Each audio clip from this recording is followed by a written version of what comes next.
그래서 드디어 오랫동안 준비했던 디스크립션 엑서사이즈 워크샵 공개 강좌입니다. 공개 강좌. 소화기내과에 대해서는 많이 했던 일이거든요. 공개 강좌를 오늘 처음으로 해보려고 합니다. 그래서 한 2시간 정도 걸릴 것 같고요. 앞쪽에 잠깐 제가 강의를 좀 짧게 하고 그리고 나서 실제로 문제를 좀 풀어보는 식으로 진행하려고 합니다. 그래서 캐주얼하게 하면 좋을 것 같고요. 받았을 것도 하나도 없고 그리고 그냥 릴렉스된 분위기에서 하시면 되겠습니다. 저는 소화기내과 이준행이고요. 내시경 실장을 하고 있고요. 내시경실의 CEO, Chief Education Officer, CEO 하고 있습니다. 원래 병원 CEO를 좀 하고 싶었는데 그냥 안 시켜줘가지고 그냥 내시경실 CEO 하고 있습니다. 네. 그래서 오늘 프로그램은 이렇게 되어 있고요. 내시경 디스크립션 엑서사이즈 포인트에 대해서 제가 좀 강의하고 표준 정리에 풀어보고 문제 실습 해설 이렇게 합니다. 취지부터 말씀드려야 될 것 같아요. 처음 하는 거라. 그래서 시대가 자꾸 바뀝니다. 그래서 새로운 시대에는 새로운 교육을 해야 되고요. 내시경도 예외가 아닌데 이 내시경 교육도 과거 방식으로 진행하는 예가 많다는 거죠. 그래서 누구를 가르치고 어떻게 가르칠 것인지 이런 게 다 새롭게 바뀌어야 되는 겁니다. 그래서 누구를 가르칠 건가 이게 이제 큰 이슈인데요. 사실은 전문 훈련을 받은 의사만이 내시경을 해야 되느냐 아니면 누가 해도 되느냐 이런 이슈가 있습니다. 말하자면 내과에서 소화기 내과에서 내시경 트레이닝을 1년, 2년 정도는 받아야지 누구나 받아야지 내시경을 할 수 있다 라고 생각하는 소화기 내과 의사들이 있는 거고요. 그리고 그렇지 않고 누구나 할 수 있다. 그거 별거 아닌 것 같은데 배치는 것도 아니고 잠깐 배워서 하면 되는 거지 왜 그거 못하게 하느냐 그런 측면이 있습니다. 저는 당연히 오른쪽입니다. 전문 훈련을 받는 의사만 내시경을 하기에는 우리나라에서 감당해야 될 내시경 볼륨이 너무 큽니다. 누구를 가르칠 것인가? 그것도 같은 이슈입니다. 전문 훈련 과정을 밟고 있는 사람만 가르친다. 즉 내시경 일상진료에서 하는 소화기내과 의사들만 내시경을 한다. 그들만 가르친다. 부분이 있고요. 원하면 누구나 가르친다. 이럴 수가 있습니다. 왜 원하겠습니까? 자기가 하고 싶거나 내시경을 직접 하고 싶거나 아니면 적어도 자기 환자의 내시경 결과를 좀 더 잘 이해해서 자기 환자를 좀 더 잘 치료하기 위해서 내시경을 배우고 싶을 거거든요. 배우고 싶은 사람에게는 누군 다 가르친다. 이게 이제 우리 입장입니다. 그럼 누구나는 누구냐? 가장 좁게는 소화기내과 펠로, 좀 넓게는 소화기내과 전공의, 소화기내과가 아니더라도 내과 전공의, 그다음에 가정의학과, 외과 등등등등 모든 과 이렇게 되는 거죠. 타겟은. 그래서 누구나는 누구냐 다 가르친다는 게 이런 생각입니다. 그래서 제가 그런 생각을 하게 된 이유는 이거입니다. 안 가르치면 안 하냐. 예를 들면 저희 소화기내과에서 소화기내과 펠로 트레이닝을 받지 않는 사람을 내시경 하지 못하게 할 권한이 있다면 그렇게 할 수 있거든요. 치료 내시경, 진단 내시경 부분을 좁혀서 운영할 수 있는 권한이 있다면 못하게 권한이 있다면 그 사람들만 가르치면 되거든요. 익스클루시브하게. 근데 현실은 그렇지 않습니다. 현실은 내과, 외과, 가정의학과 모든 과 선생님들이 필요하면 다 내시경을 하고 있고요. 단 소화기내과에서 안 가르쳐주기 때문에 못 배우고 내시경을 하고 있는 거죠. 잘 못 배우고 대강 배워서. 그래서 가르치지 않으면 안 하냐? 안 가르쳐도 한다. 단지 못할 뿐이다. 이렇게 되는 거거든요. 그래서 가르쳐야 된다. 이제 저의 논리는 그런 식으로 된 겁니다. 실제로 다른 과는 어떻게 됐는지 모르지만 저희 내과 전공의 교육과정이 2017년에 변경됐는데 내시경 50건 이상으로 레지던트 수련과정에 분명히 박혀 있습니다. 그리고 제가 전에 듣기로는 외과 수련과정에도 내시경이 필수적으로 배워야 되는 걸로 들어간 것으로 알고 있고요. 기타 많은 과에서도 들어간 것으로 알고 있습니다. 따라서 소화기내과에서 꽉 쥐고 안 가르치는 것은 과거의 방식이고요. 이제는 다 같이 가르쳐야 된다는 얘기입니다. 그래서 요약해서 얘기를 한번 정리해보면 정규 내시경 교육, 이번에 펠로 트레이닝을 얘기하는 겁니다. 소화기내과. 정규 내시경 교육을 받지 못한 시술자에 의한 내시경 검사가 광범위하게 이루어지고 있습니다. 우리나라는 건강검진 내시경이 1년에 600만 건 시행되는 나라거든요. 소화기내과 의사만이 감당할 수 있는 분량은 훨씬 넘는 것이죠. 내시경을 가르치지 않는다고 내시경 실수를 포기하지 않습니다. 따라서 내시경 교육 대상 확대에 대해서 허심탄회하게 논의해야 될 필요가 있는데요. 소화기내과조차도 저희 병원만 해도 오픈 마인드가 있어서 다들 제가 이런 행사를 해도 전혀 뭐라고 하시는 분이 없지만 많은 병원에서 아직도 소화기내과 아니면 내시경실 근처에도 못 오게 하는 병원들이 많이 있습니다. 그래서 우리는 이제는 좀 오픈으로 허심탄회하게 해야 될 시기가 된 거고요. 600만 건 검진 내시경 말씀드렸고 누구에게나 필요합니다. 그러면 어떻게 배울 것인가? 과거의 방식은 이렇게 요약이 됩니다. 내시경실에 저도 그렇게 배웠습니다. 내시경실에 처음 가면 하루 이틀 보다가 어느 날 갑자기 교수님이 해봐라. 뭘요? 한 두세 번 봤는데 어떻게 합니까? 갑자기 해보라고 그럽니다. 그래서 합니다. 주이 되든 밥이 되든. 그게 방식이고요. 좀 친절한 분은 너무 이렇게 세 글자로 설명해 주시면 하고요. 실제로 많이 내시경 배우신 분들 누구한테 배우셨냐 이렇게 질문을 해보면 미 선생님이라고 그래요. 미 선생님이 누구냐? 우리 병원에는 닥터 리도 있고 닥터 김도 있고 닥터 박도 있지만 닥터 미는 없다. 미다졸람 선생님입니다. 내시경 할 때 미다졸람 잔뜩 주고 환자 재워놓고 혼자 막 해보다가 저절로 배운다는 거죠. 그래서 이 선생님한테 배우는 사람 되게 많습니다. 이제는 미 선생님한테 배워서는 안 된다. 미 선생님한테 배우신 분은 되게 많아요, 여러분. 현실 의료에서는요. 이건 참 곤란한 일이라고 생각됩니다. 대학병원은 수련병원인가 프라이빗 클리닉인가 이거에 대해서 이제 국민들이 혼선을 가지고 있거든요. 이제 대학 교수 입장에서는 대학병원은 트레이닝 하스피탈이고 트레이닝 하스피탈 역할을 해야 된다고 생각을 하는데 환자들은 또 최고급 프라이빗 클리닉 정도로 생각하는 사람들도 있어서 점차 우리 전공의 선생님들, 펠로 선생님들 내시경이 좀 어려워지고 있고요. 또 환자들도 의심의 눈을 많이 가지고 있습니다. 섀도우 닥터, 대리 시술, 처음부터 끝까지 누가 해야 되느냐, 그 자리에 있어야 되느냐. 서저리에서도 이런 문제가 많이 있지 않습니까? 이런 이슈가 있고요. 일부 병원에서는 내시경실에 들어오지 못하게 할 정도로 의료기 자체가 폐쇄적인 경우도 있어서 점점 배우기 어려운데요. 여러분 이거 별로 걱정할 거 없습니다. 왜냐하면 배운다는 것은 술기일 것 같은데요. 내시경에서 술기가 차지하는 비중은 10% 정도밖에 안 됩니다. 많아야. 내시경 삽입은 10%고요. 10%고요. 나머지는 이제 잘 찾고 그걸 해석하고 이런 부분이거든요. 그래서 술기는 살짝 배우고 해석을 많이 배워야 되는 건데 이 해석은 태어 내시경실에 안 가도 배울 수 있거든요.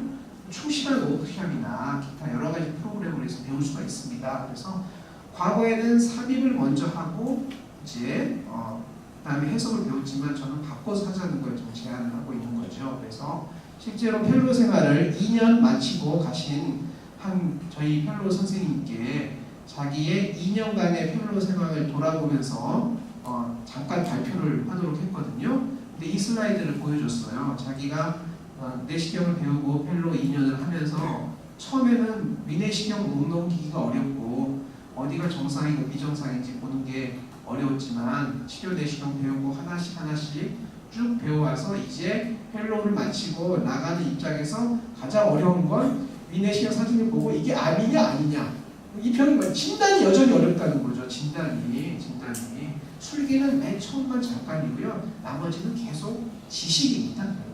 의사들은 지식인이거든요. 기술자라기보다는 물론 술기도 필요하지만 지식인입니다. 그래서 계속 배워야 된다는 이런 얘기예요. 그래서 순서는 과거에는 일단 넣어봐 바로 술기부터 배웠지만 지금은 상당히 많이 알기 전에는 넣지 않는다. 그래서 사전 교육을 많이 하도록 하고 있고요. 그거를 플로우로 보면은 과거에는 두세 번 옵저베이션 한 다음에 삽입.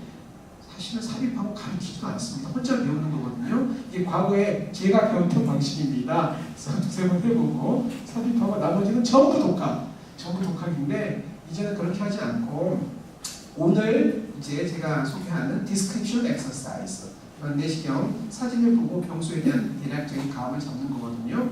그래서 우리 소화기내과에서는 한 100문제 정도 준비해가지고 디스크립션 엑서사이즈 한 100개 정도 하고 나면은 대략 감을 알거든요. 그래서 이제 하고요. 그다음에 박스 시뮬레이터 트레이닝, 직접 환자를 대상으로 하지 않지만 이제 내시경 트레이닝을 받으면 실제로 하는 게 굉장히 도움이 됩니다. 그리고 표준 텍스트를 정해서 그걸 공부하고 엔도투데이라는 인터넷에서 접속 가능한 교육 모듈을 이용하고 그다음에 잠깐 남들이 어떻게 하는지 한 달 정도 경험을 한 다음에 그 다음에 실수를 할 때 잘 감독하에 실수를 하고 그 다음에 컨티뉴어스 엔도스코프 에듀케이션 하면 되는 거죠. 컨퍼런스나 여러 가지 프로그램을 이용해서. 그래서 방식이 바뀌었다. 바로 삽입하는 게 아니고 공부하고 난 다음에 삽입한다. 실제로 해보면 공부를 많이 하면요 삽입은 금방 배울 수 있습니다. 순서가 이렇게 됩니다. 그래서 이걸 말씀드리는 거고요.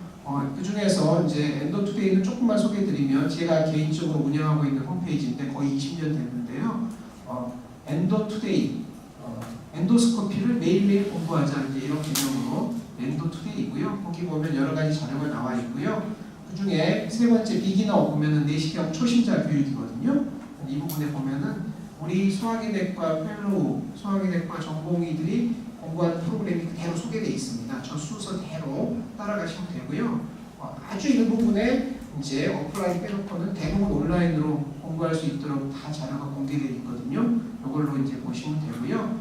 그리고 이제 패러렐하게 이제 블로그를 하나 운영하고 있습니다. 그래서 블로그를 보면은 업데이트되는 게 블로그로 올라가거든요. 그런 걸로 하시면 됩니다. 그래서 우리가 이제 좀 요약하면은 디스크립션 엑서사이즈, 박스 시뮬레이터 트레이닝, 그리고 열심히 공부, 그리고 내시경 실습 이렇게 하면서 내시경을 배워가는 거고요.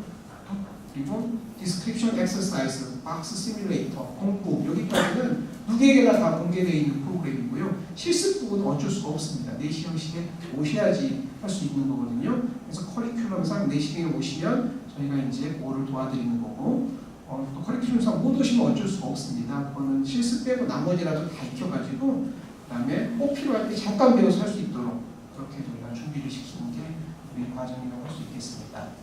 오늘은 디스크립션 엑서사이즈인데요. 조금 지나면 박스 시뮬레이터 트레이닝을 할 겁니다. 그래서 박스 시뮬레이터 트레이닝을 이제 할 건데 9월부터 시작을 할 건데 왜 박스 시뮬레이터 트레이닝을 해야 되느냐? 몇 번 교수님이 하시는 걸 옆에 보고 삽입하면은요 일단은 내시경을 잘 다룰 수가 없는 겁니다. 자동차 운전 연습을 안 하고 갑자기 자동차를 운전하기 어려운 건 똑같습니다. 일단 자동차 학원에서 좀 운전을 좀 배우고 난 다음에 도로에 나가야지 자동차 오래 탔다고 해서 자기가 자동차를 운전할 수 있는 건 아니거든요. 내시경도 마찬가지로 환자 하는 걸 많이 봤다고 해서 할 수 있는 게 아닙니다. 그래서 이렇게 그래서 박스 시뮬레이터라고 해서 박스 안에 스토막이 들어가 있어서 이제 연습하는 이런 거고요. 한 10년째 하고 있는데 이런 걸 하는 뭐 여러 가지 이유가 있지만 어떤 분이 저한테 편지를 보낸 거를 보면 금방 그 이유를 알 수 있습니다. 읽어보겠습니다. 처음 내시경을 접하는 경로는 전공의 때 실제 술기하는 것을 보는 것이었습니다. 내시경의 원리나 정상을 알지 못하는 상태에서 내시경 화면만 보고 있는 것은 큰 곤욕이었습니다. 아무 의미가 없다는 거죠. 배우지 않고 옆에서 내시경실 교수님 하는 거 백날 봐도 아무것도 얻는 게 없는 겁니다. 환자들이 깨끗거리는구나. 이런 경우는 아주 잘 되는구나. 평균 한 5분 정도 걸리는구나. 이 정도 배우는 거지 나머지 아무런 의미 있는 학습이 되지가 않아요. 그거 모르고 들어가면. 이런 좋지 않은 경험은 내시경에 대한 두려움을 가지고 오고 이렇게 막 되는 겁니다. 그래서 훈련을 해야 됩니다. 그래서 훈련하는 방식은 크게 두 가지가 있는데 이건 컴퓨터 베이스드 이제 시뮬레이터거든요. GI 멘토 1, GI 멘토 2 이렇게 돼 있는데요.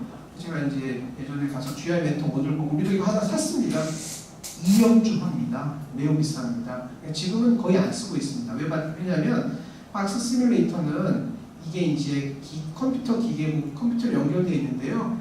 사실은 내시경도 가짜고 이 모델도 가짜거든요. 그래서 실제보다 좀 느낌이 떨어져요. 저희가 여러 번 해봤더니.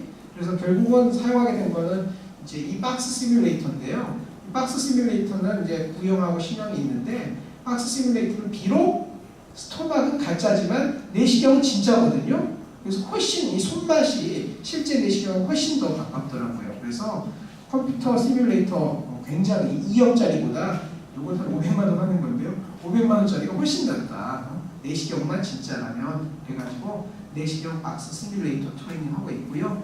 위도하고 대장도 하고 이렇게 하고 있습니다. 그래서 이 부분은 아직 저희가 약간 준비가 덜 돼가지고요. 9월 2일부터 이제 시작하려고 프로그램을 마련하고 있거든요. 그래서 준비가 되면 여러분한테 오픈해서 하도록 하고 있습니다. 지금은 너무 분량이 적어가지고 소화기내과 전공의들만 이렇게 가르치고 있거든요. 앞으로는 오픈하려고 저희가 준비하고 있으니 이렇게 조금만 기다려 주시면 될 것 같습니다.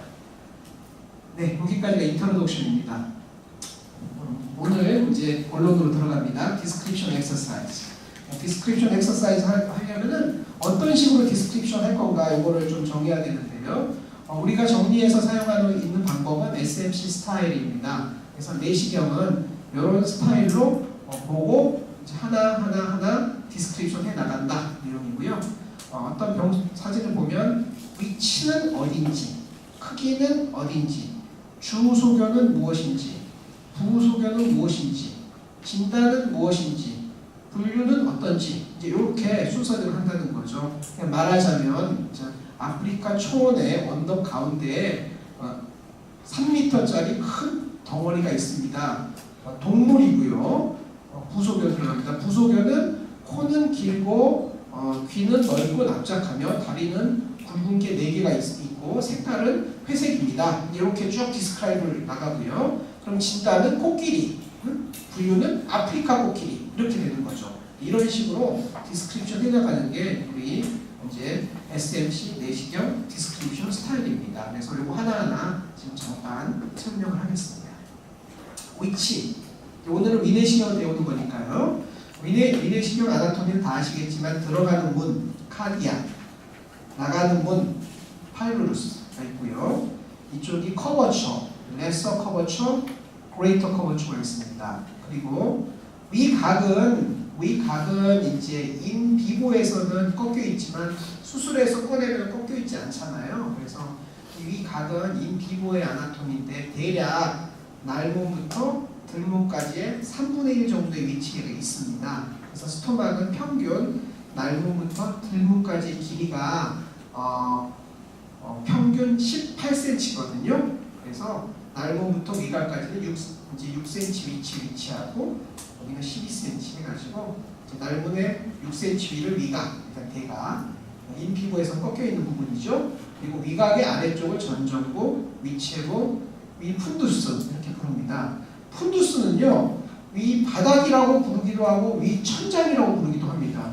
왜 바닥하고 천장은 정반대인데 왜 그러냐? 밑에서 보면 천장이고요, 위에서 보면 바닥이거든요. 여하튼 푼두스입니다. 푼두스. 바닥하고 천장은 이제 같은 말이 됐습니다. 중간에 위체부는 대강 3분의 1을 나눠서 어퍼 바디, 미드 바디, 로우 바디 이렇게 되는 거죠. 이게 아나토미입니다. 그래서 이게 축으로 따지고 보면은 들문이 있고요. 위저부, 위 몸통 상부, 위체 상부, 위체 중부, 위체 하부, 위각, 위 전정부, 날몬 이렇게 8개로 나눠지는 거죠. 엔도스코피칼리 위치는 장축의 위치는 나눠지고요. 서전들은 보통 상부, 중부, 하부 이렇게 나누거든요.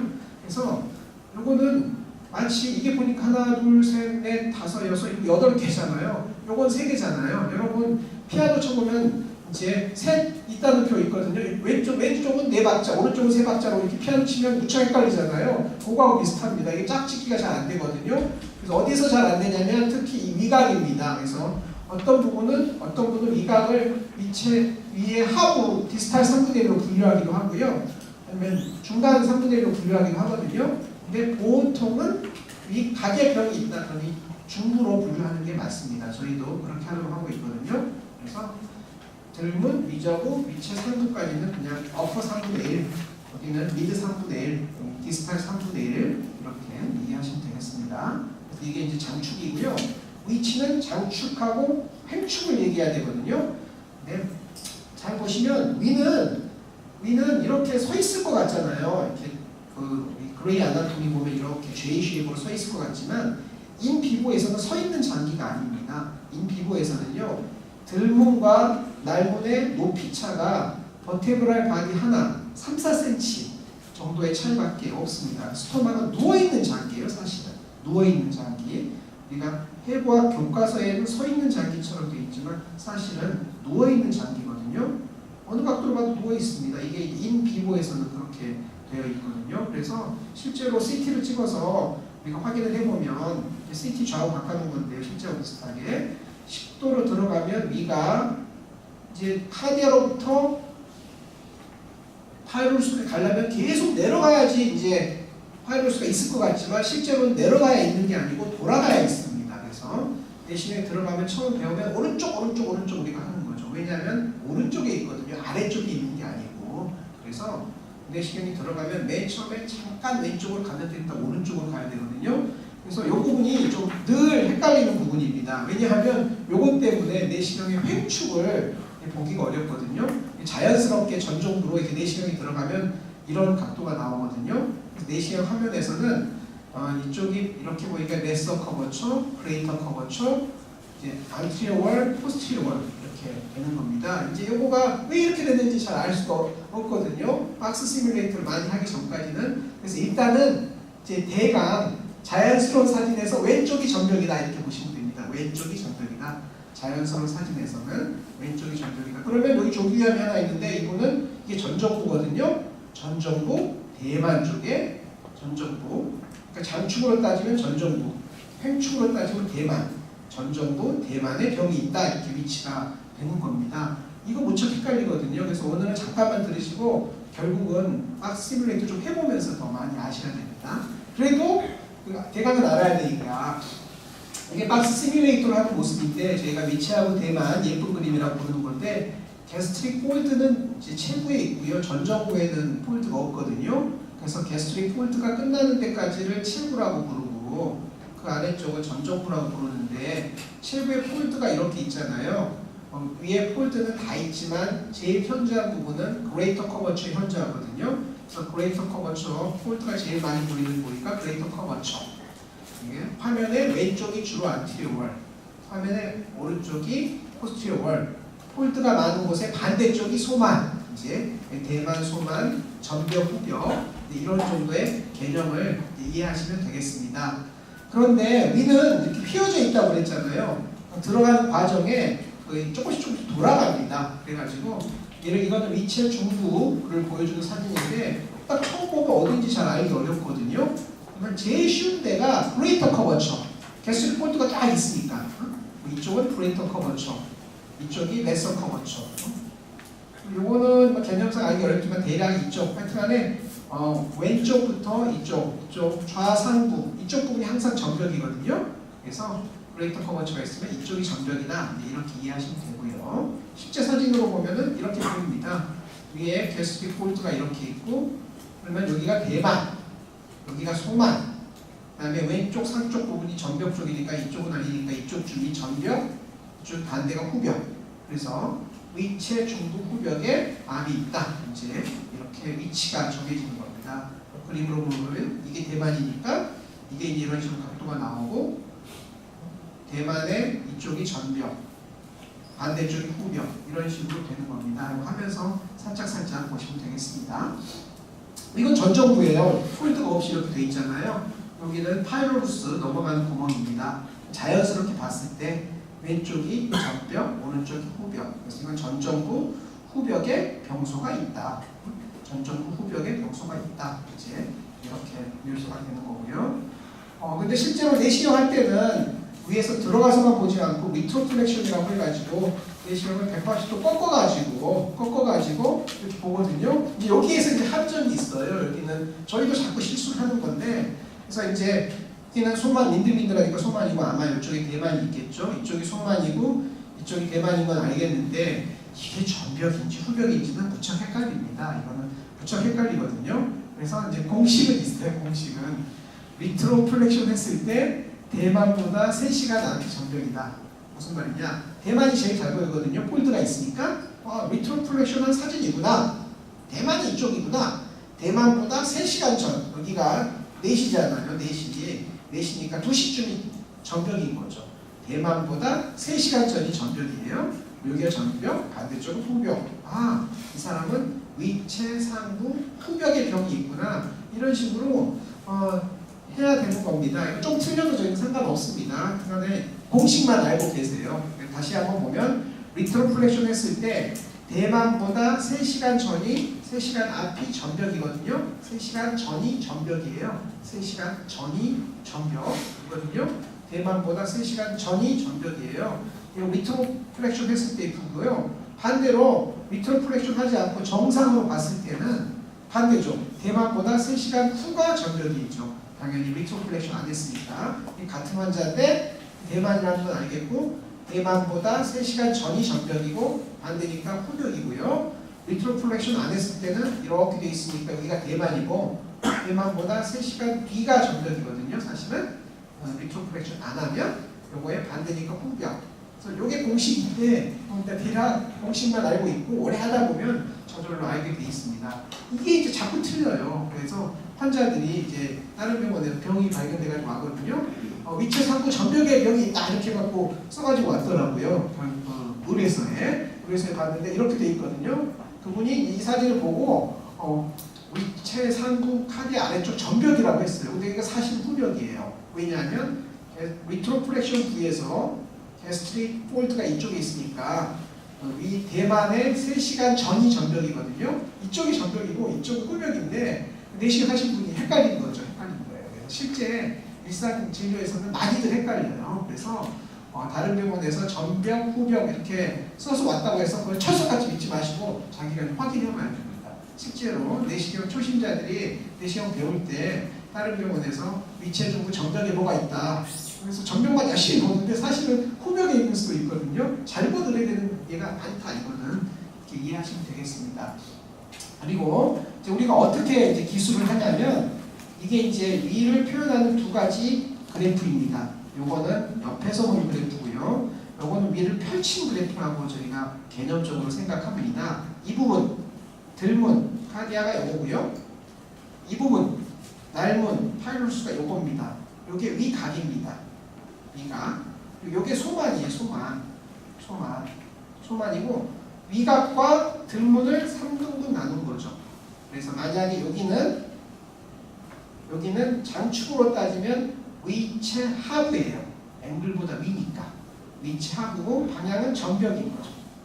여기는 위체 중상부인 거죠. 중부하고 상부 경계점이 있으니까 위체 중상부의 후벽 쪽에 있는 거죠.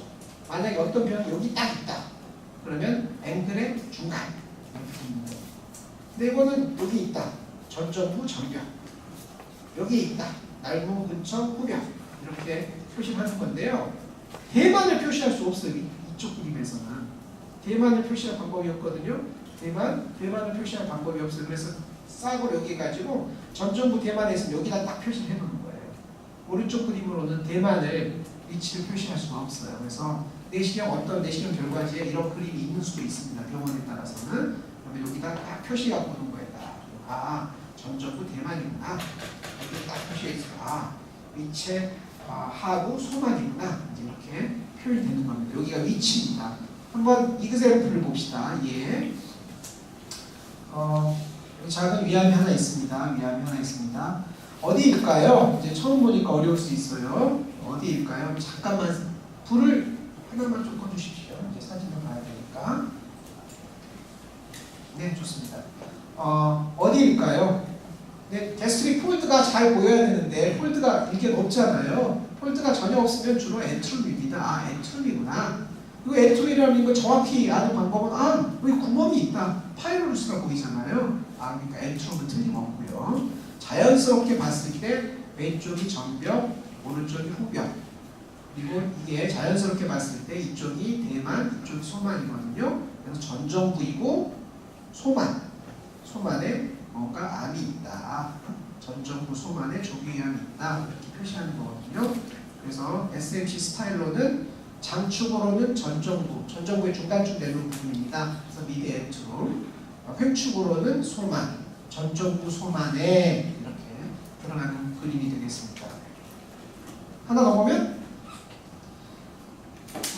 어디일까요? 여기는 전정부고 이제 칠부고 중간에 꺾이는 부분입니다. 미각이라고 하는 것이죠. 수술해서 열어놓으면 잘 안 나오지만 내시경에서는 꺾여 있거든요. 카디아 파일로루스의 중간보다 아래쪽, 위에 아래쪽 3분의 1에 위치하고 있거든요. 파일로루스부터는 6cm 거리. 거기에 미각이 있고요. 미각 가운데 확 파인 부분이 있잖아요. EGC 타입 3가 있는 거죠. 그래서 장축으로 따지면은 위각, 횡축으로 따지면은 위각의 위각 자체는 소관이죠. 위각은 항상 소관이거든요. 위각의 중간 이게 돼 있습니다. 이게 말하자면 위치가 되겠습니다. 이렇게 되면 좀 이제 어려워요. 이거는 좀 많이 연습을 해야 되는데 언급봤더니 리트로플렉션 한 거잖아요. 리트로플렉션 했으니까 먼저 대만을 찾는 거예요. 대만 여기 폴트가 제일 많이 그 대만이잖아요. 대만보다 3시간 전이 전벽이거든요. 대만보다 3시간 전이 전벽이에요. 리트로플렉션 했을 때 대만보다 3시간 전이니까 전벽에 있는 거예요. 전벽. 그리고 위치는 저기 파일로스 저기 카디아가 저 멀리 보이니까 아마 위체 중부 내지는 하부쯤 되겠죠. 그래서 저 위체 중부 전벽에 뭐가 있다. 그 위치를 표시하는 겁니다. 이런 식으로 방향을 잡아나가면 되겠습니다. 혹시 중간에라도 질문 있으면 하세요. 중간이라도. 그냥 차분히 해보려고 하는데 크기는 사실은 위치보다 크기를 더 어려워합니다. 처음 사진만 보고 하시는 분들 감이 잘 안 잡히기 때문이죠. 크기는요 내시경으로 크기를 이 마이크가 몇 cm겠습니까? 그리고 이런 거하고 비슷한 겁니다. 크기는 눈짐작인 겁니다. 눈짐작. 이 방이 몇 평일 것 같아요? 뭐 이런 거죠. 이게 정확히 알기 어렵습니다. 어렵습니다. 그러면 이 500원짜리 동전의 지름은 얼마일까요? 아시는 분? 이게 26.5mm예요. 27mm거든요. 이거 모르잖아요. 우리가 그래서 저는 이제 이 500원짜리 동전을 항상 사용합니다. 왜냐하면 조기압 내시경 치료하는 경계가 2cm, 3cm 정도 되거든요. 그래서 500원짜리가 27mm인데 환자의 압은 20mm였습니다. 딱 그러면 500원짜리보다 좀 작다. 이제 이렇게 이해하시는 거고요. 500원짜리 동전이 27mm인데 환자분의 압은 4cm였습니다. 그럼 그것보다 좁구나. 환자들도 계산하는 거거든요. 의사들도 마찬가지로 그런 뭔가 가이드가 있어야 됩니다. 그래서 수기 측정은 정확할 필요는 없습니다. 내시경으로 하는 거는요. 그래도 대강의 가이드가 필요하다. 대강의 가이드를 하면 내시경 조직 검사할 때 경자를 벌리면은요, 이 조직 검사 포셉에 벌리면 이 크기가 5, 6mm입니다. 그래서 경소가 보이면 내시경을 할 때 경자를 벌려서 쫙 벌리면 이게 6mm, 5, 6mm라고 치고 이거에 2배면은 1cm짜리 크기인 거고요. 이거에 4배면 2cm짜리 크기인 거죠. 경사의 두께는 2mm입니다. 내시경의 워킹 채널이 28mm니까 2.8mm거든요. 2.8mm에서 잘 움직이려고 하니까 경자는 보통 2mm로 만들거든요. 두께를 경자 정도 두께는 2mm 조직 경사고요. 식도는 그냥 내시경 검사할 때 자연스럽게 공기를 자연스럽게 넣은 상태에서 식도 직경은 2.5cm. 어떤 경소가 있는데 식도 직경의 절반쯤 된다. 그러면 한 12mm 정도 되는 거죠. 식도 직경은 2.5mm. 위는요. 장축은 제가 얘기했어요. 소만을 따라서 대강 18cm. 그래서 위각부터 어떤 병이 위각부터 파일로스까지 딱 있는 크기다. 그럼 6cm라고 하면 됩니다. 이게 소만이니까. 그런데 6cm 하거든요. 그래서 요거에 따라서 하시면 되고요. 위주름은요. 주름은 보통 사람의 위주름이 3mm 정도예요. 주름의 두께가 2, 3mm. 그래서 주름이 비우되면 1cm 이상까지 될 수 있지만 정상 주름은 여간에서는 5mm를 넘지 않거든요. 주름은 2, 3mm. 그리고 주름 사이 간격은 보통 5에서 10mm 이 정도 대강 감을 갖고 있고 12지장 크기는 사람마다 참 차이가 많은데 식도보다 좀 큽니다. 그래서 직경은 대략 한 3cm 정도 보고요.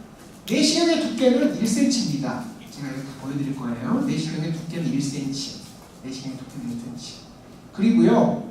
이 모든 것보다 가장 중요한 건 위에 전정부뿐만이 아니고 칠부도 대강 비슷한데 공기를 적당히 넣었을 때 이렇게 위를 딱 펼치면은 위 안에 6cm짜리 공이 있다라고 생각하시면 좋습니다.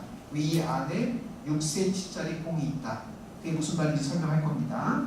들어가겠습니다.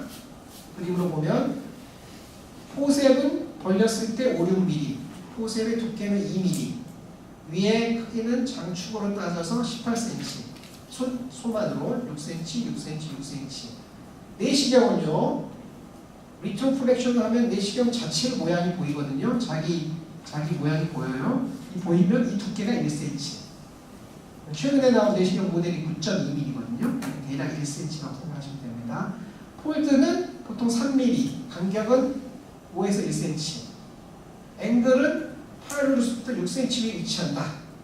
그리고요, 위에 6cm짜리 공이 있다. 여기 하나, 여기 하나. 6cm짜리 공이 있다. 이렇게 생각하시면 이해하는 데 좋습니다. 예를 들어서 설명하겠습니다. 이겁니다. 여기는 병소가 여기서부터 여기까지거든요. 파이로스가 보이니까 전정부, 대만, 전정부 대만에 뭔가 납작하게 융기된 조기위암이 있습니다. 여기서부터 여기까지. 엉큼 봤을 때 여기가 전정부거든요. 전정부에 6cm짜리 공이 있다라고 가정하자고 그랬잖아요. 전정부에. 그러면 여기 노란색, 여기서부터 여기까지가 지름 6cm짜리 공이라고 생각하는 거죠. 저게 6cm면 해가 6cm보다 반보다 좀 더 작잖아요. 이 장경이. 그러니까 요거는 3cm 좀 못 되는 병소구나. 이렇게 진짜 하는 얘기인 거죠. 그래서 실제로 리섹션 했고요. 2.1cm 곱하기 1.4cm가 나왔거든요. 그래서 여기서부터 여기까지가 6cm고 여기서부터 여기까지가 병소다. 그러니까 그 대략의 비율을 봐가지고 위내에 6cm짜리 공이 있다. 이렇게 생각하시면 됩니다. 리턴 플렉션 했어요. 이쪽이 대만이니까 대만보다 3시간 뒤에 있거든요. 그래서 이제 후벽입니다. 위치상 후벽에 뭔가 엘리베이티드 리전이 있습니다. 이렇게 엘리베이티드 리전이 있는데 여기 보면은 여기에 이 정도가 6cm짜리 공이 있다. 이제 이렇게 해도 되고요. 요걸 보시면 이게 보이잖아요. 거의 같은 높이에 한 여기서부터 여기까지 이 정도가 1cm 라고 이렇게 가정하면 여기는 하나, 둘, 셋 정도 되잖아요. 그래서 대략 내시경 두께보다 대략 3배쯤 두꺼우니까 한 3cm 언저리 되나 보다. 저 멀리 있는 거 비교하면 안 됩니다. 여기가 같은 높이에서 비교해야 돼요. 여기 좀. 여기 대략 3cm 정도 되지 않을까. 이렇게 대략 게스 하면 되겠습니다. 크기 게스는. 그리고 이거는 이제 참 어려운데요. 보면은 여기서부터 여기 대략 병부터 여기까지인데요. 여기가 이제 위치하고하고 이제 앵글하고 그 원절인데 여기서부터 여기까지 되는데 엉크 생각하면 여기에 6cm짜리 공이 있다. 그럼 거의 그걸 다 지름하고 비슷하잖아요. 6cm짜리 공이 있다라고 생각하면 지름의 거의 전부하고 비슷하거든요. 그래서 대강 6cm 다 된다 보다 이제 이렇게 생각하시면 됩니다. 수술했고 크기는 이렇게 나왔습니다. 그래서 내시경 자체의 두께가 1cm 그리고 위에는 6cm짜리 공이 있다. 이걸 중심으로 대강 개수를 하면은 어차피 정확하지 않아도 상관없거든요. 대략의 개수는 할 수 있습니다. 그래서 1, 2cm인지 5, 6cm인지가 중요하지 이게 4cm인지 4.5cm인지 이런 건 별로 중요하지 않거든요. 그래서 그 정도 개수면은 충분하게 개수를 할 수 있습니다. 보만 타입 같은 거는요. 개수하기가 어렵거든요. 여기가 엔트로 빼고 위치하고부터 위 전체가 여기 위치하고부터 엔트로 빼고 나머지가 전부 보만 타입 4거든요. 보만 타입 4는 이 크기를 다 얘기하기 어렵습니다. 근데 위 전체 크기가 18cm니까 전정부 조금 빼고 나머지가 다 위다, 다 암이다 그러면 대략 10cm는 넘겠구나. 그래서 적당히 써주면 됩니다. 10cm, 12cm, 15cm 이렇게 수술했고요. 이 사람은 12cm가 나왔었습니다. 대략 맞죠? 전정부 빼고 나머지 전부가 보만 타입 4인데 수술했더니 전정부 6cm 빼니까 12cm 암이 나온 거죠. 그래서 센티미터는 꼭 써줘야 돼요. 지금 이제 그 내시경의 질평가 항목을 보면은 꼭 해야 될 일이 있거든요. 환자가 시데이션 했는지 안 했는지 기술을 하고 위치하고 크기하고 진단명은 꼭 쓰도록 돼 있어요. 내시경 결과지에. 그래서 위체부에 큰 혹이 있다. 임프레션 AGC 하면은 불합격 받아요. 그 질평가에서 큰 혹, 크록이라는 게 뭐냐? 센티미터로 쓰게 돼 있거든요. 틀려도 좋아요. 그래서 그냥 6cm짜리 혹이 있다. 12cm짜리 혹이 있다. 센티미터 단위로 꼭 써줘야 됩니다. 그래서 이걸 이제 대략의 가이드로 삼으시면 됩니다. 크기까지 했습니다. 위치 크기. 여기까지는 다 따라오셨죠? 크기까지. 그 다음에 이제 주소견, 부소견. 이거는 다른 데서는 안 쓰는 표현이에요. 저희 삼성병원에서만 쓰는 표현이거든요. 제가 만들었어요. 그냥 제가. 어떻게 이걸 할까? 주소견, 부소견은 나눠서 해야 되겠다. 주소견. 주소견은요, 딱 봐서 뭐가 있다 이겁니다. 저기 언덕에 동물이 있다. 나무가 있다.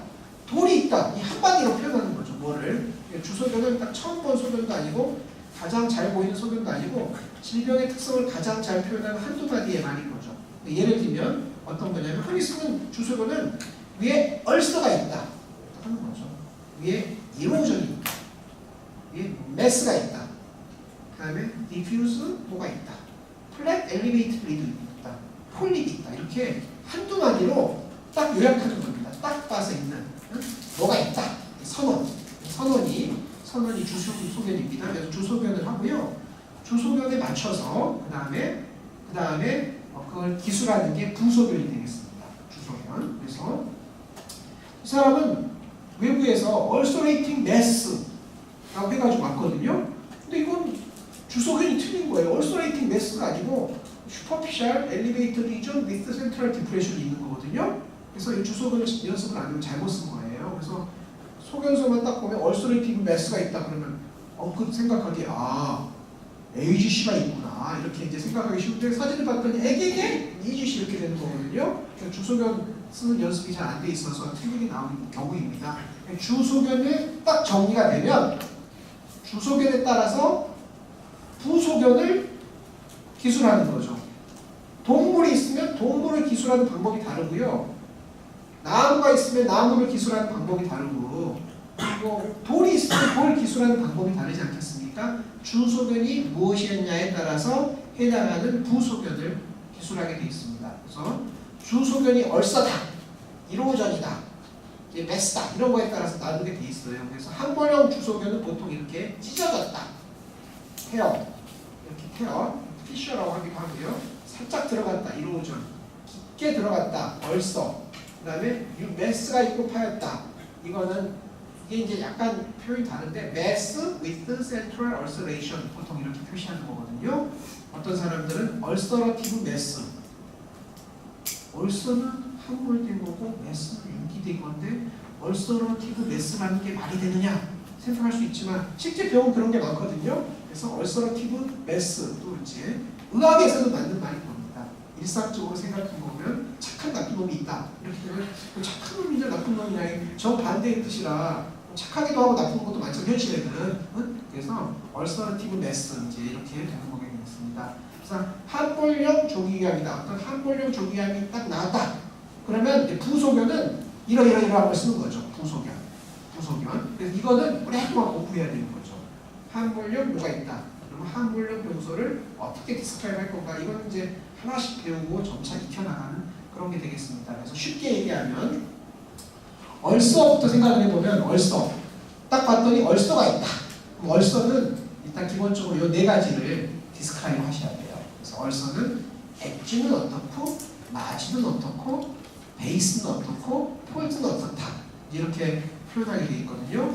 근데 엣지도 경계고 마진도 경계고 엣지하고 마진이 뭐가 다르냐 이럴 수가 있거든요. 근데 모든 자본, 모든 전문 용어는요 일상에서의 용어와 다른 의미가 있어요. 일상에서의 의미가 다른 의미가 있는 거죠. 따라서 내시경 영역에서도 엣지하고 마진은 그냥 우리가 SS 사전에 나와 있는 첫 번째 단어 엣지의 뜻, 마진의 뜻은 결국 거의 비슷하지만 내시경 영역에서는 전혀 다르게 쓴다는 얘기입니다. 그래서 그걸 조금씩 배워야 되는 거죠. 예를 들면 이 병소가 있어요. 우리가 이제 내시경 영역에서는 이게 출판기하고 마찬가지예요. 패러그래프가 있으면 패러그래프의 끝 경계 여기를 엣지라고 표현하고 패러그래프의 끝 이 경계를 엣지라고 표현하고 요 경계 여기 면이죠. 면을 마진이라고 표현하기로 내시경 영역에서 약속을 한 거예요. 일반 용어하고는 다른 의미요. 조금 다른 의미요. 그래서 내시경 영역에서는 선은 엣지고 면은 마진인 겁니다. 그래서 괴양을 표시하려면 이각구입니다. 위체부, 전정부 사이 꺾어질 때 괴양이 딱 있고 괴양의 엣지는 샤프하고 그리고 엣지 옆에 여기 뭉퉁한 이거 부어있는 거거든요. 마진은 이리마터사 보이는 거죠. 마진은 이리마터사다 이렇게 표현이 되는 거죠. 미각 소만에 1cm, 1.5cm 크기의 괴양이 있습니다. 여기까지가 이제 SMG 스타일인 거죠. 미각 소만의 위치, 미각 소만에 1.5cm의 얼서가 있습니다. 주소면까지 한 거고요. 그 얼서의 엣지는 이제 부소견이죠. 엣지는 샤프하고 마진은 이디만터스하고 바닥은 플랫하고 화이트 엑스페이트가 덮여 있으면서 주변 폴트 체인지는 없습니다. 이렇게 되는 게 이제 부소견인 거죠. 부소견. 그러면 그 다음에 임프레션은 비나인 게스트릭 얼서. 그 다음에 분류는 액티브 스테이지 이렇게 되는 겁니다. 그 6가지를 쓰는 게 이제 오늘 계속 연습하는 겁니다. 그래서 괴양이 나왔으니까 괴양은 항상 악성 괴양인지 양성 괴양인지를 구분을 해야 되거든요. 그래서 양성 위궤양과 악성 위궤양을 구분하려면 똑같이 파여 있지만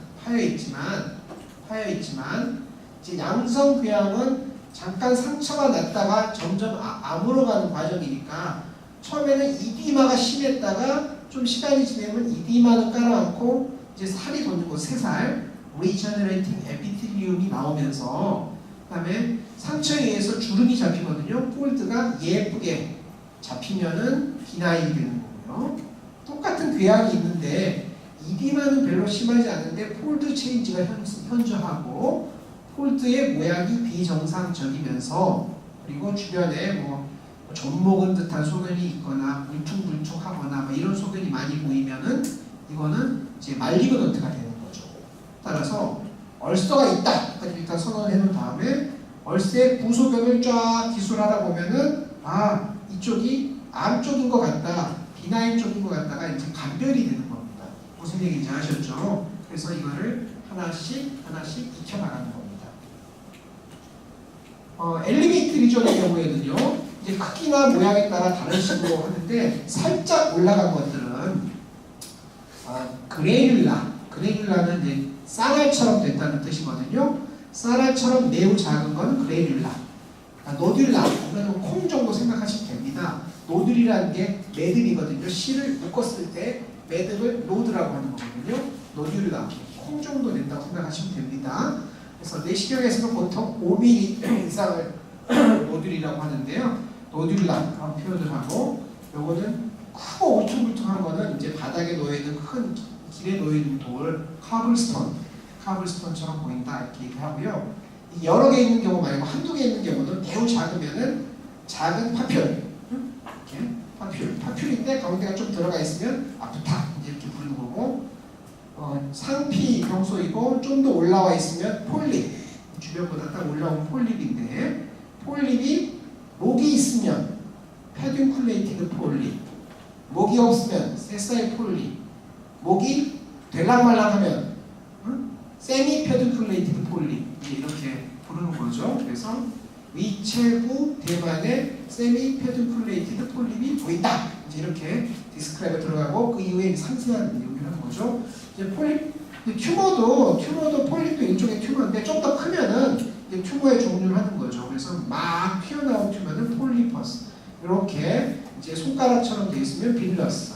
그다음에 막 이렇게 이상하게 보이면은 이거는 이제 아몰포스. 근데 또 펑게이팅이라는 말을 쓰는 사람도 있거든요. 뭐 그걸 좋아하는 텀은 아니지만, 그다음에 표면은 정상이고 표면 아래쪽에 변이 있으면 점막하. 이렇게 표현을 합니다. 그래서 몇 가지를 예를 보겠습니다. 예를 보겠습니다. 요거는 위 전정부입니다. 폴드가 없어요. 전정부. 이쪽이 이제 파일로릭 링인데, 파일로릭 링 직전에 있거든요. 뭔가가 있어요. 이 전체가 6cm라고 생각하니까 6cm보다는 분명히 작잖아요.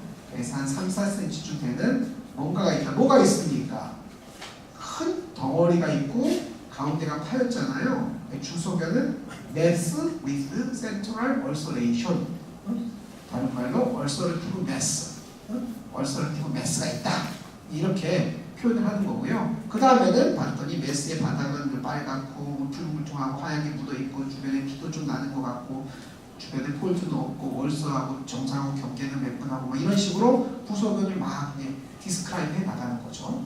디스크라이브 해 나가고 그러면 임프레션은 그거는 큰 뇌요소로 좀 지저분해서 암인 것 같다. AGC. 보관 타입은 약간 애매하지만 보관 타입 2. 그래서 진단과 분류 이렇게 붙여나가면 되겠습니다. 얘를 계속 할 겁니다. 딱 봤어요. 전정부인 건 알겠는데 뭐 하나의 큰 홀이 있거나 이런 게 아니잖아요. 그냥 전체적으로 작은 뭔가가 쫙 깔려있는 모양이지 않습니까? 깔려있는 모양이잖아요. 그래서 보통은 질병은 크게 두 종류예요. 종양성 질병, 염증성 질병이죠. 종양성 쪽은 아닌 것 같아요. 그래서 만성 위험인데 이거는 이제 뭔가 이제 이게 전체가 6cm니까 이건 몇 밀리잖아요. 1, 2mm, 2, 3mm 정도의 작고 하얀 동글동글한 게 스캐터드 되어 있는 거잖아요. 전체적으로 쭉 스캐터드 되어 있는 거예요. 이제 그런 식으로 디스크라이브를 하는 거고 그리고 병소 하나하나 크기는 어떻고 색조는 어떻고 이렇게 디스크라이브 한 다음에 임프레션은 이거는 이제 종양은 아니고 염증성이고 결국은 진단은 이게 메타플라스틱 노듈들이거든요. 작은 것들이. 그래서 이렇게 보면 크로닉 메타플라스틱 가스트라이티스 이렇게 분모가 되겠습니다. 이거는 무엇이냐? 마치 전정 문제 조금 전하고 달리 납작하고 하얀 거하고 달리 조금 더 약간 얼통불통된 게 여러 개가 쭉 크고 작은 게 막 산재되어 있거든요. 이거는 이제 작은 노듈 정도로 생각하고 여러 개의 노듈들이 위에 스캐터드 되어 있다. 그러면은 이거는 이제 주로 헬리코박터 있는 사람들한테 염증 반응으로 해서 노듈이 생기는 거거든요. 그래서 크로닉 이제 노듈라 가스트라이티스 이렇게 부르는 겁니다. 헬리코박터 가스트라이티스 이제 전통적으로 쓰던 방법은 림포폴리큘라 리액션이거든요. 림포이드 셀 인필트레이션에서 폴리클이 위 점막이나 그 아래쪽에 많이 생기는 거거든요. 그래서 전통적인 방법은 크로닉 림포폴리큘라 가스트라이티스. 요즘은 노듈라 가스트라이티스라고 많이 부르는 이런 내용이 되겠습니다. 그래서 여기까지 위에 위치, 크기, 주소견, 부소견 이렇게 붙이는 거예요. 부소견까지 했어요. 설명 얼마 안 남았습니다. 진단은 정확히 쓰면 되는데 진단을 쓸 때 좀 주의를 해야 됩니다. 그래서 검사한 사람이 직접 환자를 진료하는 경우는 드물어요. 왜냐하면 건강검진센터에서 검사하는 결과가 나오면 다 다른 사람들이 보잖아요. 개인병원에서 진단했는데 뭐 별거 없으면 자기가 하지만 뭐라도 있으면 요즘 다 리포하거든요. 그래서 자기 결과를 자기가 보는 경우는 아주 드물어요. 그래서 검사 결과를 잘 요약해서 보내야 되는데 보내면 다들 바쁘니까 진단명만 보는 수가 많아요. 진단명만. 그래서 진단명 설명 막 쓰여 있어도요. 진단명만 보는 수가 많아요. 그래서 우리 마취과 컨설트하면 뭘 주의하셔 막 써놓고 맨 뒤에 레코멘데이션 1 있잖아요. 위에는 아무것도 안 봐요. 맨 뒤에 레코멘데이션 1, 2만 보고 그 일을 하는 거거든요. 항상 그렇습니다. 우리 CT 하면은 CT 선생님이 판독을 쫙 이렇게 길게 하나의 긴 수필을 쓰시고 맨 뒤에 임프레션, TV 이렇게 쓰면 이 임프레션만 주로 보잖아요. 뭔가 의심이 생길 때 위를 읽어보는 게 보통입니다. 내시경도 마찬가지예요. 그래서 한 줄 이 진단을 잘 써야 돼요. 그래서 나의 핵심 메시지를 잘 전달할 수 있도록 진단면을 잘 써주시도록 제가 항상 강조하는 거고요. 그거는 다양한 진단이 있으니까 그것만 강조하고요. 진단명 쓸 때 제가 주의할 건 한 가지. 이 사람은 이제 대장에서 대장내시경에서 여러 개의 용종이 있어가지고 다 떼고 원래 대장내시경 하다가 작은 용종이 있으면 다 떼게 돼 있거든요. 다 떼고 다 했거든요. 근데 결론을 쭉 썼는데 early colon cancer라고 해가지고 이렇게 이제 하나 써놓은 거예요. 근데 아주 바쁜 뇌리에서 쭉쭉쭉 보다 보면 이 early colon cancer가 밑줄이 쳐 있는 것도 아니고 하이라이트가 돼 있는 것도 아니고 별표가 돼 있는 것도 아니고 그냥 단순한 글자로 이렇게 쭉 쏘여 있거든요. 그거를 보는 사람이 놓치는 수가 있습니다. 그래서 우리가 CT 판독에서도 쭉 나와 있는데 인프레션이 4개가 있는데 하나에 매스라고 딱 하나 쓰여져 있는데 빨리 읽다 보면 놓치는 수가 있어요. 이런 것들이 있거든요. 그래서 과거의 방식으로는 어떻게 했냐면 출력할 때 빨간색으로 이렇게 쳐가지고 이렇게 보는 사람이 놓치지 않도록 해주는 장치가 있었는데 지금 전상화된 의료 환경에서 그런 게 잘 안 되잖아요. 그래서 어쩔 수 없어요. 이런 거 있으면은 여기다 쓰면 안 되고 1번으로 써야 돼요. 중요한 거. 여기 1번은 시작도 없는 거 그냥 여기 1번 안 쓰고 아무나 3번에다 쓴다는 게 말이 됩니까? 그래서 1번 제일 중요한 거 1번으로 쓰고 밑에 노트 해가지고 암일 가능성이 있으니 조직 검사 어떻게 하세요? 반드시 이렇게 친절하게 진단명을 써줘야 된다는 겁니다. 친절하게 써줘야 되고요. 그리고 정말 아니면은 자기가 확인해서 나중에 따로 CVR 크리티컬 밸류 리포트로 알려준다거나 아니면 제한자 같으면 저한테는 꼭 메일을 보내달라고 하거든요. 어떤 우리 펠로 선생님이 제한자에 검사하다가 특별하게 발견되면 결과지에만 쓰지 말고 따로 이준현 교수님 이러이러한 환자 뭐가 보인 것 같아요 라고 알려주시면 제가 항상 칭찬도 하고 저녁도 사주고 이런 일을 그냥 계속 하거든요. 피드백이 중요한 겁니다. 그러니까 진단명을 잘 써야 돼요. 진단명. 내가 보는 게 아니다. 남이 보는 거니까. 그리고 남이 내가 보는 진단명을 0.1초밖에 안 본다. 그러니까 캐치할 수 있도록 해줘야 돼요. 이게 진단명 쓸 때는 그게 중요합니다. 분류는요. 많은 병에는 분류가 있어요. AGC, 어드밴스드 게스트에서 분류가 있고요. EGC 분류가 있고 만성형 분류가 있고 다 있는데 또 분류가 없는 병도 있어요. 예를 들면 말로리 바이스 테어 분류는 없고요. 그냥 말로리 바이스 테어 좀 심하지 않다, 좀 심하다 이런 느낌만 있는 거죠. 그래서 분류가 없는 것도 있지만 분류가 있는 병이 많아요. 그래서 분류가 있을 때는 웬만하면 분류가 있는 한 항상 분류를 써준다. 이게 이제 폴리시인 겁니다. 분류가 있는 한 항상 분류를 써준다. 그래서 분류는 어디에다 제가 정리해놨냐면 제 홈페이지에 첫 페이지에 클래시피케이션 이렇게 들어가 보면 여러 가지 분류가 다 있거든요. 그래서 이 분류 찾아보시면 되고요. 뭐 어렵지 않습니다. 예를 들면 역류성 식도염이다. 내가 봤더니 하부 식도에 리니어한 뮤코잘 브레이크가 있다. 근데 인프레션 역류성 식도염을 딱 붙이면 LA 분류 붙여야 되는 거예요. LA 분류는 뮤코잘 브레이크가 작고 그 크기가 5mm가 안 된다. 그러면 A. 좀 길어서 5mm가 넘었다. B. 서로 뭉쳤다. C. 왕창 뭉쳤다. D. 그래서 이 사람의 진단은 리플럭스 에소파테이티스 LA 클래시피케이션 C 이렇게 나와야 되는 거죠. 그냥 역류성 식도염으로만 나가면은 중증도나 이런 게 전혀 전달이 안 되기 때문이에요. 사진을 보고 보면은 전달이 되지만 분류를 써주는 게 전달이 제일 잘 되는 방법이거든요. 그래서 분류를 써달라고 하는 거고요. 비나인 게스트릭 얼서다.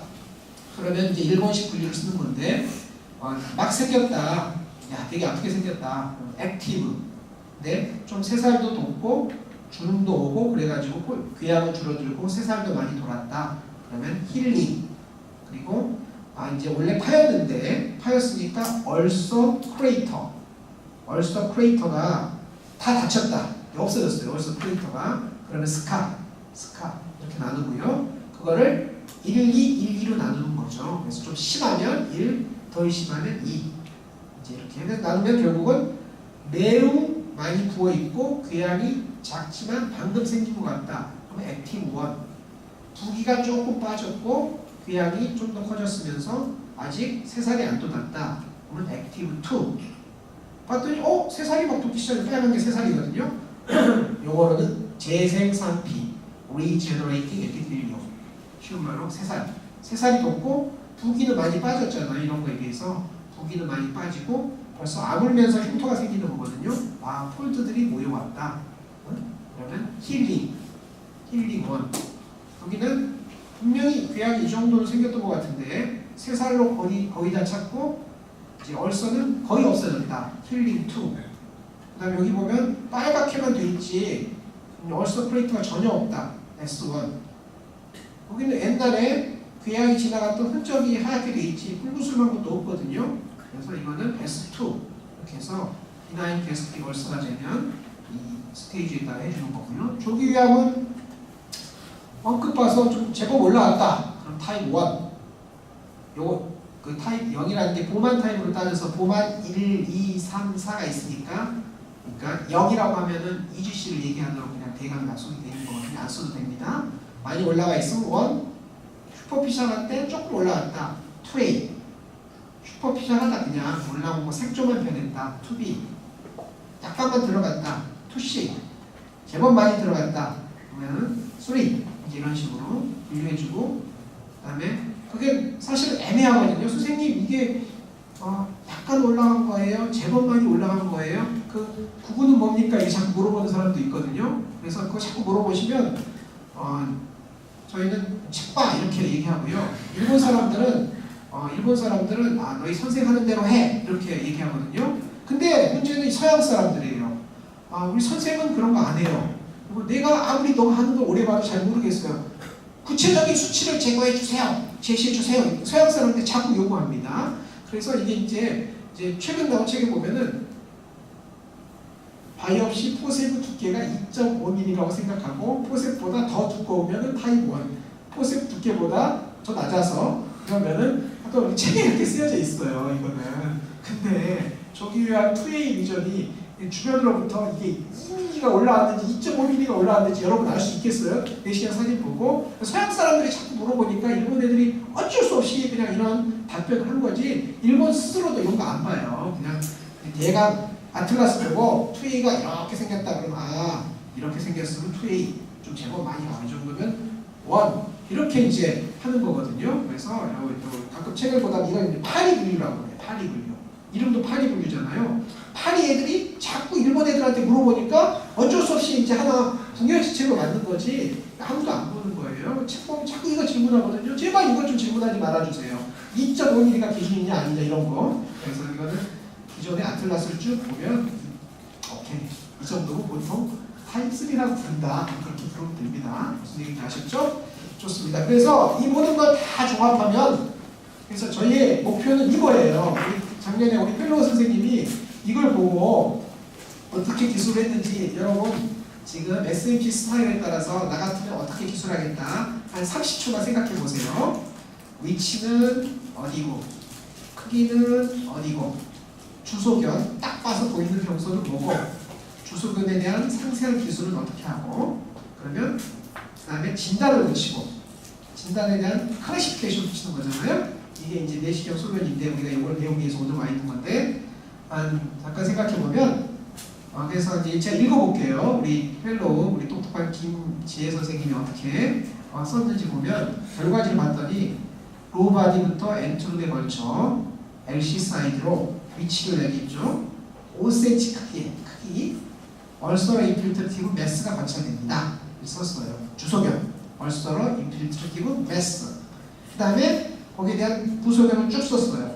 미디안 병소의 H는 블러링 되어 있고 베이스는 언이븐 화이티시 엑스트레이드 덮여 있고 프라이어빌리티를 보이면 주변부가 힙업되어 있고 그 다음에 여러 가지 해본 거예요. 공기를 넣어봤더니 병변 사이즈가 공기를 넣으나 안 쓰나 지금 잘 변하지 않는다. 즉 딱딱하다는 얘기예요. 딱딱한 걸로 봐. 림포마는 좀 소프트하고 아데노카시노마는 좀 딱딱하거든요. 아데노카시노마 좀 이제 해가지고 림포마보다는 AGC 가능성이 높아 보입니다.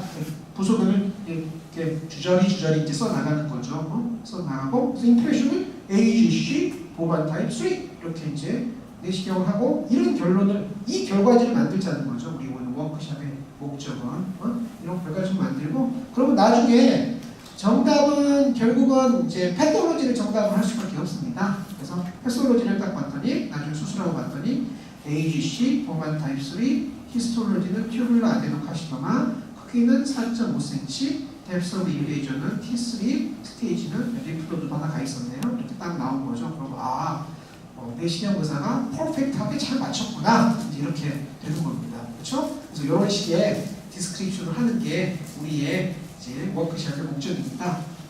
다 했습니다. 연습 문제 풀 거예요. 지금까지 했던 것 중에 질문 있으신 분? 아무거나 없으세요? 네, 좋습니다.